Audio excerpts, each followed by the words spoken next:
నమస్తే people, welcome to my channel హాంకాంగ్లో ఆంధ్ర అమ్మాయి. లాస్ట్ వీడియో చూసారా? చూసినట్లయితే లాస్ట్ వీడియోలో ఢిల్లీలో ఈవినింగ్ ల్యాండ్ అయ్యామని చెప్పాను కదా. ల్యాండ్ అయ్యే స్పీడ్కి వంశిక నిద్ర డిస్టర్బ్ అయ్యి నిద్ర అయితే లేచింది. లేవగానే ల్యాండ్ అయ్యామని హ్యాపీగా క్లాప్స్ అయితే కొట్టింది. తర్వాత లగేజ్ తీసుకొని ఇంకా ఎయిర్పోర్ట్లోకి అయితే వెళ్ళాము.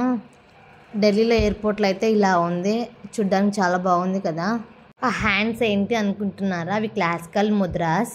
నాకైతే చాలా బాగా నచ్చింది అది. తర్వాత ఇంకా లగేజ్ దగ్గరకు వచ్చాము. ఇక్కడ చాలాసేపు వెయిట్ చేసాం లగేజ్ కోసం, చాలాసేపటికైతే వచ్చింది. తర్వాత లగేజ్ తీసుకొని ఇంకా టికెట్ చెక్ చేపించి లోపలికైతే వెళ్ళాము. నైట్ కదా, చాలా ఆకలిస్తుందని పిజ్జా తీసుకున్నాను. వంశికాకి ఫ్రెంచ్ ఫ్రైస్ తీసుకున్నాను. పిజ్జా అయితే చాలా బాగుంది టేస్ట్. తర్వాత ఇంకా ఫ్లైట్ గేట్ దగ్గరికి వెళ్ళాలి కదా, మాదైతే 41 వచ్చింది. అంత దూరం నడవాలంటే చాలా కష్టం అవుతుంది. ఎయిర్పోర్ట్లో ఎలక్ట్రిక్ వెహికల్స్ ఉంటాయి కదా, వాటి పేరేంటో నాకు ఐడియా లేదు, బట్ వాళ్ళు హెల్ప్ చేశారు మాకు. లగేజ్ పాప కష్టం అవుతుంది కదా అంత దూరం వెళ్ళడానికి. సడన్గా వాళ్ళు కనిపించి మాకైతే హెల్ప్ చేశారు. ఇంకా ఫైనల్గా గేట్ దగ్గర డ్రాప్ చేశారు. చెప్పాను కదా ఎలక్ట్రికల్ వెహికల్ అని, అది ఇదేనండి. వీటి పేరు ఏంటో కామెంట్ చేయండి. అంకుల్ అయితే డ్రాప్ చేసి వెళ్ళిపోయారు. కాసేపు సీట్లో కూర్చున్నాము. ఇంకెంతసేపు కూర్చుంటాంలే అని సర్చ్ చేస్తే ఒక ప్లే ఏరియా అయితే కనిపించింది. అక్కడికి వెళ్ళాం ఆడుకోవడానికి. ఢిల్లీ నుండి బెంగళూరుకి నైట్ 10:30కి ఫ్లైట్. బట్ మేము ఫ్లైట్ గేట్ దగ్గరికి ఎర్లీగానే వచ్చాము. సో మాకు టైం సేవ్ అయింది. ఈ గ్యాప్లో మేము తినేసాము, ఇంకా ఆడుకున్నాం కూడా. అక్కడైతే వంశికాకి ఒక అబ్బాయి ఫ్రెండ్ అయ్యాడు. తిను వచ్చేసి ఏ లాంగ్వేజ్ తెలియదు కానీ నన్ను దీదీ దీదీ అని పిలుస్తున్నాడు. నాతో కూడా కాసేపు ఆడుకున్నాడు. దీదీ అనే వర్డ్ ఏ లాంగ్వేజ్లో యూజ్ చేస్తారో నాకు కామెంట్ చేసి చెప్పండి. ఇది వచ్చేసి రంగుల రాట్నం టైప్. రంగుల రాట్నంలో గుర్రాలు ఉంటాయి కానీ ఇక్కడ ఉడతలతో డిజైన్ చేశారు. ఇది ఆటోమేటిక్ కాదు, మనమే తోసుకోవాలి. దాన్ని తోస్తే సర్కిల్గా తిరుగుతుంది. నెక్స్ట్ ఇంకా wooden bridge, climbing, circle slide, straight slide ఇలా ఉన్నాయి అక్కడైతే. ఇంకా అక్కడ కలర్ బాల్స్ కూడా ఉన్నాయి కదా. మమ్మీ నాకు ఒక బాల్ కావాలని వంశిక తీసుకొచ్చుకుంది. నెక్స్ట్ పక్కనే డ్రమ్స్ ఉన్నాయి, మ్యూజిక్ డ్రమ్స్. ఇది మనమే హ్యాండ్స్తో ప్లే చేయాలి.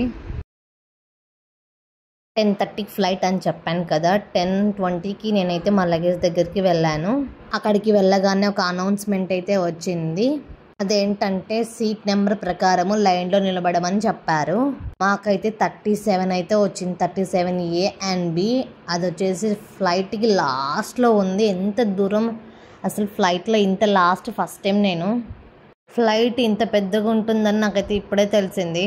బయట నుంచి చూడడమే కానీ లోపల చూడలేదు కదా ఇంత లోపలికి ఉంటుందని. ఇంకా ఫైనల్గా మా సీట్ పట్టేసుకొని కాసేపు కూర్చున్నాం. అలా లగేజ్ అంతా పైన పెట్టేసి వేరే వాళ్ళ హెల్ప్ తీసుకొని లగేజ్ అయితే పైన పెట్టించాను. ఇంకా ఫ్లైట్ టేక్ ఆఫ్ అవ్వడానికి రెడీగా ఉంది. నైట్ కదా, లైట్స్తో ఇలా అయితే ఉంది వ్యూ.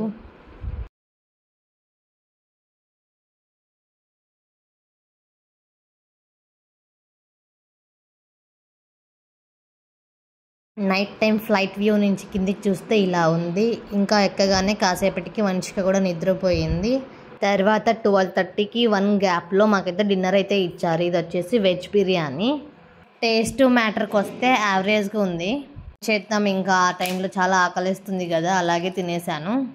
వంశి అయితే తినలేదు, ఇంకా పడుకుంది అలాగే. మనం కింది నుండి చూస్తే ఫ్లైట్కి రెక్కలకి లైట్స్ బ్లింక్ అవుతాయి కదా, ఆ లైట్స్ ఇవే. ఫ్లైట్ వ్యూ ఎంత బాగుందో నైట్ టైమ్. ఇంకా ఫైనల్గా అనౌన్స్మెంట్ అయితే వచ్చింది, మనం ల్యాండ్ అవుతున్నాం అనేసి బెంగళూరులో.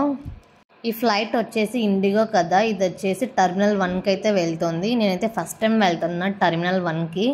మేము వచ్చేటప్పుడు హాంకాంగ్కి టెర్మినల్ 2 అయితే వెళ్ళాము. అదైతే కొత్తది కదా, చాలా బాగుంది ఆ ప్లేస్. ఇంకా చాలా ఫాస్ట్గా ల్యాండ్ అయిపోయాము.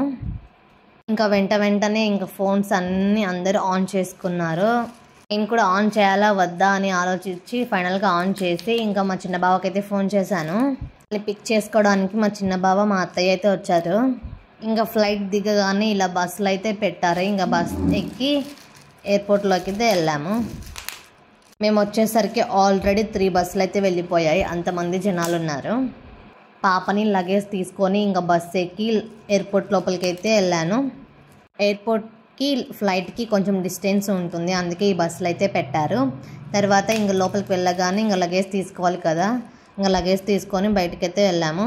ముందే చెప్పాను కదా మా చిన్న బావ మా అత్తయ్య వచ్చారని. రాగానే మంచిగా వాళ్ళ బాబాయ్ దగ్గరికి వెళ్ళిన తర్వాత వాళ్ళ నాన్నమ్మ దగ్గరికి వెళ్ళింది. ఇంకా నెక్స్ట్ లగేజ్ అంతా తీసుకొని కార్లో పెట్టేసి ఇంటికైతే స్టార్ట్ అయ్యాము. ఇదేనండి వాళ్ళ వీడియో.